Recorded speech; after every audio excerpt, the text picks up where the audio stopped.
நீ கிரீஸ் போனே பப்பு.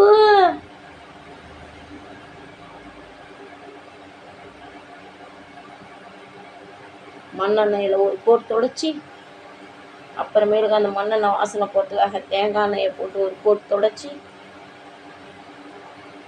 கீழே விட்டா கற்றுன்னு கற்றுதுன்னு மடியில் போட்டு நைட்லேயே போட்டு மேலே போட்டு உரசி தேய்ச்சி தொடச்சி தூங்குறாரு அசந்து.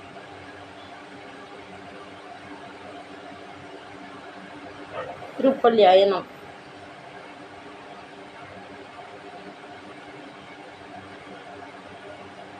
திருமகள் மார்பா.